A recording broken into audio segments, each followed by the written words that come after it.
Greetings and salutations. Welcome to another episode of 365 Days of Gaming. I really appreciate you taking out time to check out this video. Do what the thing says. I really appreciate it in advance. Now, this episode is as much about the game as it is about the time in history in which I played this game. It's really important. It's very near and dear to my heart. And the game itself is probably not what you think it is. So it is the Simpsons arcade game. So yes, I have a very pivotal and important time in my life that involves this particular beat 'em up. You know, one, it's beat 'em up. It's great. It has no reason being as good as it is, but it is, right? But I remember particularly playing this game, not the first time, but the first time I had consistent access to it was in the summer of '94. And it was really cool because this was kind of when I was starting to feel myself a little bit. I had my bicycle, which means I could get to a lot of different places, which was really cool. And so, you know, like once a week I would go to my grandfather's house, and my grandfather always had like a job that I could do in order to earn some money, which was really important. You know, I'm like 9-10 years old, being able to make a couple bucks here and there is really great.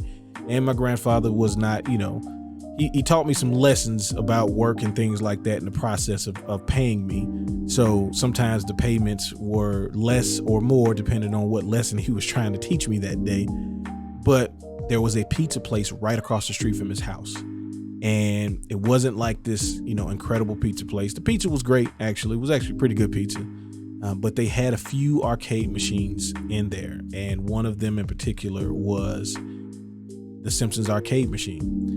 And I was like, you know, the first time I played it, I'm like, it's a beat 'em up. I'm gonna go run with it, you know what I'm saying? Just see what's going on. And I remember really like, you know, having a great time, and I had a little money. So, you know, I spent like $1 on it, and it was like, all right, cool. Was able to get decently far in the game, more so than I had been before as a kid. Cause you know, before I would see it and maybe I had a quarter, but a lot of times I didn't. I just watched, you know, like the demo mode. And, you know, big Simpsons fan. So this is also, you know, double good here.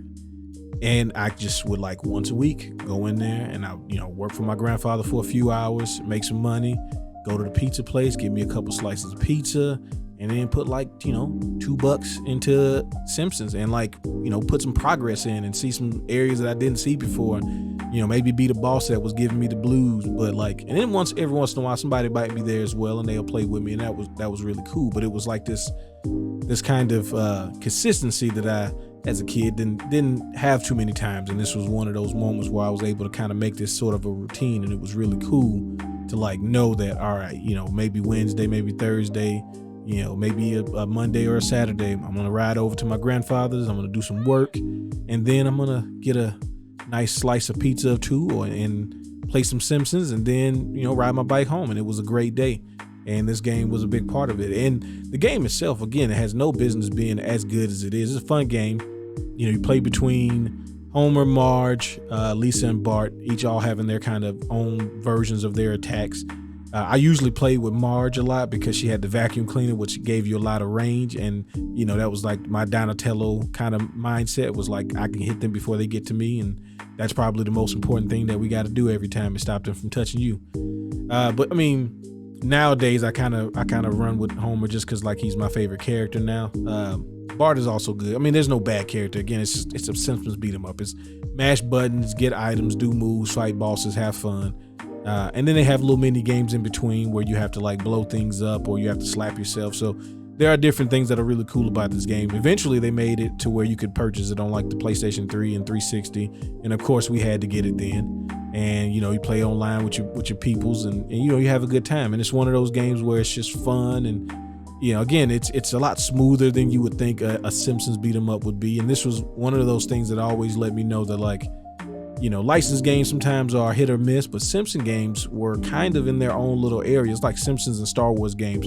For the most part, the games are really good. Yeah, there are some duds in there, but you had a really good chance of getting a good game if it had the Simpsons logo on it, just from a quality standpoint. Like, you know, you don't expect licensed games to be that good, but the Simpsons, if licensed games averaged out to be a C, you know, Simpsons probably had like a median grade of like a B plus. Like they were really good for their times, you know, pretty much most of the Simpsons games. So this one's in the same vein. I know you played this game. I know you watch The Simpsons, or at least there's a good chance that if you like any of the videos that I made, that you are potentially a Simpsons fan. This is a good game. You should play it. I'd like to know if you did play it. How'd you enjoy it? Who's your favorite character, favorite boss? You know, I like the first boss just because he's kind of a wrestler and his pants be falling down. It kind of reminded me of King Hippo. But I'd love to hear your thoughts, and I appreciate you letting me reminisce with you. Y'all have fun. Y'all be safe. Peace.